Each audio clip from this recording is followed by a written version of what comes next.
Good morning. नमस्कार। मैं आप लोगों का अपने यूट्यूब चैनल बी टैक्स पे स्वागत करता हूं।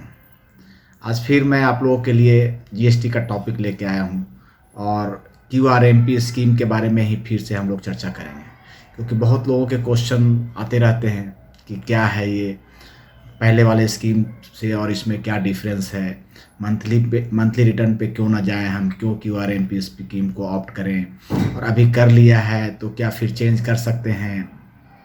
सबसे ज़्यादा पेमेंट के लिए कन्फ्यूजन है, कैसे पेमेंट करेंगे। तो आइए हम लोग सबसे पहले देखते हैं कि दोनों स्कीम में क्या डिफरेंस है। नॉर्मल स्कीम जो अब जो नॉर्मल स्कीम है, कहने का मतलब मंथली पे रिटर्न का GSTR 1 और 3B मंथली फाइल करने के लिए, या क्यूआरएमपी स्कीम में क्या डिफरेंस है वो देखते हैं। आप देखिए, मैंने एक चार्ट बनाया है। नॉर्मल स्कीम है ये, और ये क्यूआरएमपी स्कीम है।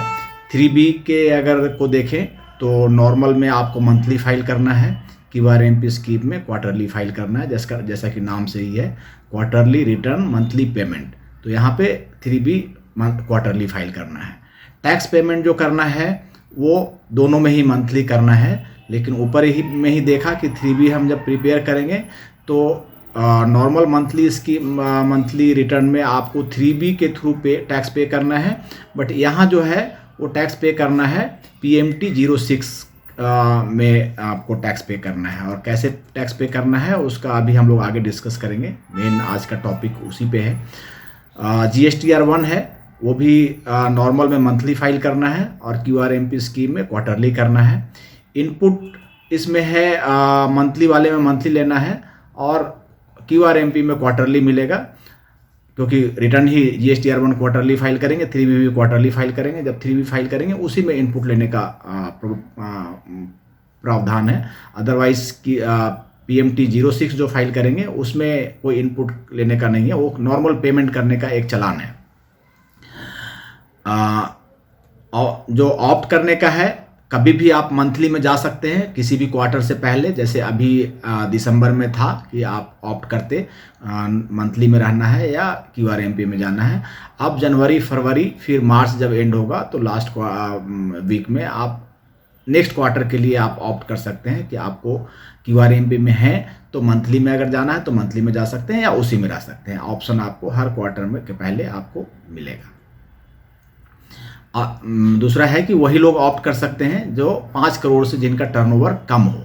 5 करोड़ से ऊपर वाला को कंपल्सरीली मंथली के स्कीम में रहना है। अब हम लोग देखते हैं कि पेमेंट जो करना है, क्यूआरएमपी स्कीम को आपने एक बार ऑप्ट कर लिया, ऐसा हम मान के चलते हैं, तो पेमेंट कैसे करेंगे। पहले वाले वीडियो में भी मैंने डिस्कस किया था, बट थोड़ा वो शॉर्ट था। मैंने आज डिटेल में डिस्कस करने की सोचा है और करते हैं। इसमें 2 मेथड हैं, एक पहला फिक्स सम मेथड है और दूसरा सेल्फ असेसमेंट मेथड है। दोनों मेथड के अपने अपने मेरिट्स हैं, डिमेरिट्स हैं।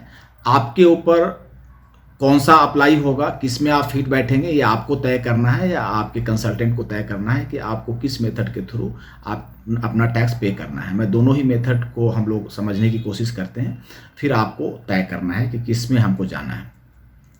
फिक्स सम मेथड में क्या करना है, इनकेस पहले क्वार्टरली GSTR 1 फाइल करते थे, जैसे 1.5 करोड़ से कम आपका टर्नओवर था, तो एक एग्जांपल लेके समझते हैं हम लोग कि एक एग्जांपल लेते हैं कि पिछले जैसे अभी हम लोग जनवरी से मार्च तक का क्यूआरएमपी में कैश फिक्स सम मेथड से हमको पे करना है और जनवरी का टैक्स पे करना है। जनवरी का टैक्स पे करने का समय भी आ रहा है, जनवरी का टैक्स पे करना है।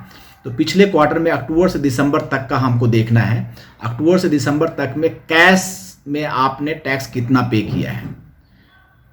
मैं फिर से बता दूं, कैश में कितना टैक्स पे किया है। कैश लेजर में जो इनपुट लिया है उसको ये PMT 06 में नहीं कंसीडर करेंगे।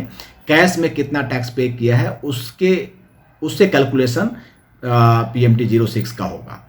अब एक एग्जांपल लेते हैं कि जैसे अक्टूबर से दिसंबर वाले क्वार्टर में आपने IGST 1 लाख पे किया था और CGST 1 लाख पे किया था और SGST भी 1 लाख पे किया था।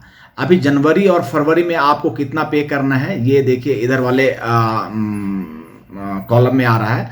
35% ऑफ 1 लाख 35,000 रुपीज़ और 35,000 फरवरी में पे करना है।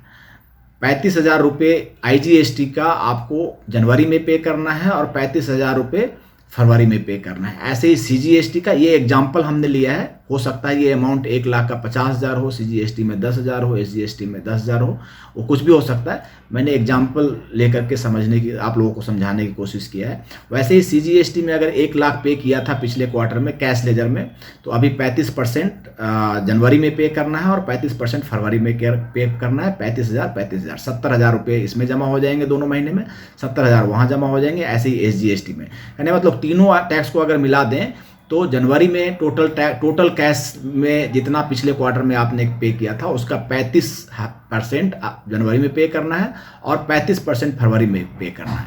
बाकी बच गए 35 हो गए 70%, बाकी बच गए 30%। 30% जो है अमाउंट वो हमको मार्च में प्रिपेयर करना है 3B।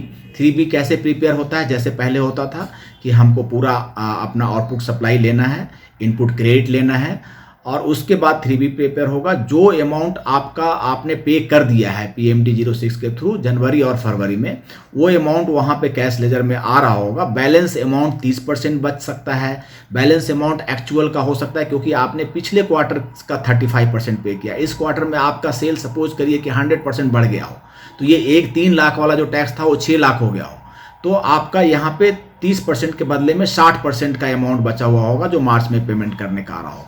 दूसरा ऑप्शन भी हो सकता है कि आपका सेल आधा रह गया हो, तो ये 30% वाला 15%, आधा रह गया होगा तो इवन कम हो, ज़्यादा आपने टैक्स पे कर दिया। तो यहाँ पे आपको प्लानिंग करनी है कि अगर ऐसा कुछ केस हो कि हमारा टैक्स कम हो जा रहा है तो आपको ये वाला जो फिक्स सम मेथड आप यूज ना करें, दूसरा वाला ऑप्शन जो हम लोग डिस्कस करेंगे उसमें जा सकते हैं। लेकिन जो है वो मार्च के जो क्वार्टर एंडिंग में 3B फाइल करेंगे। बैलेंस टैक्स पे करना है, अगर टैक्स ज़्यादा पे किया हुआ है तो उसको कैश लेजर में आपका आता रहेगा। अगले महीने का जो आप PMT06 फाइल करेंगे उसमें वो एडजस्ट होगा। PMT06 के बारे में एक चीज़ मैं बताना भूल गया कि PMT06 जो पिछले क्वार्टर में आपका जो कैश लेजर था उसके हिसाब से जब आप पे करने जाएंगे तो वो प्री फिल आएगा अमाउंट 35% का। से 1,00,000 रुपये अगर आपने टोटल IGST पे किया होगा तो IGST वाले अमाउंट एक कॉलम में वो 35,000 रुपये अपने आप आ रहा होगा। तो ये पे करते हुए देखना है हम लोग को। मैंने बता दिया कि जब मार्च का 3B फाइल करेंगे तो क्या करना है ये। अब अगर इन केस जो पहले हम लोग मंथली जो लोग रिटर्न फाइल करते थे, 1.5 करोड़ से ऊपर वाले जो लोग थे उनका मंथली GSTR 1 था और मंथली 3B था। 3B तो सबका भी पहले मंथली था। तो उस केस में क्या है कि पिछले महीने जो पे किया है उसका 100% अमाउंट आपको कैश लेजर में पे करना है। जैसे 1,00,000 1,00,000 3,00,000 का हमने एग्जांपल लिया, वो पिछले महीने में सपोज करिए दिसंबर में पे किया है, तो अभी जनवरी में वो 1,00,000 रुपया तीनों पे करना है। अगर 10,000 रुपये अमाउंट था 10,000 रुपये पे करना है। यहाँ पे 35% का ऑप्शन नहीं है, एक महीने का 100% आपको पे करना है जितना पिछले मंथली में आपने पे किया था। यहाँ पे एक फ़ायदा है कि इस केस में आपको कोई इंटरेस्ट नहीं लगेगा। जैसे मैंने एग्जांपल में बताया आपको कि अगर आपका सेल सपोज करिए दुगना हो गया था तब भी आपने पिछले क्वार्टर के हिसाब से 35% पे किया, तो आपका जो मार्च में जो पेमेंट बाकी था वो बहुत ज़्यादा अमाउंट था, लेकिन उसका कोई इंटरेस्ट नहीं देना होगा क्योंकि ये आपको गवर्नमेंट ने फिक्स सम मेथड दिया है जिसमें उन्होंने कहा है 35% पे करिए। अब हम दूसरा एक मेथड है सेल्फ असेसमेंट मेथड, इसको हम लोग डिस्कस करते हैं। ये ऑप्शन आपके पास अवेलेबल है। मैंने जैसे कहा कि अपने बिजनेस के हिसाब से, अपने सिचुएशन के हिसाब से आप पेमेंट का ऑप्शन सेलेक्ट करिए कौन सा आपके लिए बेहतर है। इसमें नॉर्मल है, आपको अपना असेस करना है टैक्स। समझ लीजिए कि 3B का कैलकुलेशन करना है आपको। जो आपका 2B में इनपुट आ रहा होगा वो इनपुट लेना है। टोटल आउटपुट लायबिलिटी है, आउटपुट लायबिलिटी सपोज करिए कि ऊपर वाला ही एग्जाम्पल ले लें, IGST CGST SGST का 1-1 लाख रुपए है, उसमें 50-50 हज़ार रुपये का इनपुट है जो ऑलरेडी 2B में आ रहा है। अगर 2B में आ नहीं रहा है तो आप लेने के लिए एलिजिबल नहीं है। तो 50-50 हज़ार रुपये का जो अमाउंट बचता है वो अमाउंट आप पे कर दीजिए। वैसे ही जनवरी में, वैसे ही फरवरी में। फिर मार्च में 3B बनाइए, 3B में टोटल तीनों महीने का आउटपुट दिखाइए और इनपुट दिखाइए, और जो बैलेंस टैक्स बचता है वो पे करिए। लेकिन यहाँ पे अगर डेफर करता है अमाउंट, आप जब 3B बना रहे होंगे वहाँ पे डेफर करेगा अमाउंट, तो वो डेफरमेंट पे आपको इंटरेस्ट पे करना पड़ेगा। अगर आपने जनवरी में सपोज करिए जितना आउटपुट लायबिलिटी था सेल्फ असेस करने में आपने मिस कर दिया और कम टैक्स पे किया है, तो आपसे गवर्नमेंट इंटरेस्ट चार्ज करेगी। इस बात का ध्यान। वहाँ पे फिक्स सम मेथड में कोई इंटरेस्ट का प्रोविज़न नहीं था। अगर 35% देते हैं तो ये एक सोचने वाली बात। इसको आपको ध्यान रखना है कि इंटरेस्ट लग सकता है। अब कई लोग पूछते हैं कि क्या करें, हम कौन सी स्कीम में जाएं, फिक्स सम मेथड में जाएं या सेल्फ असेसमेंट में जाएं। कई लोग ये पूछते हैं कि QRMP में जाएं या नहीं जाएं, हम मंथली में रहें। तो इसमें कोई एक क्राइटेरिया नहीं है कि क्या करना है, आपको देखना है।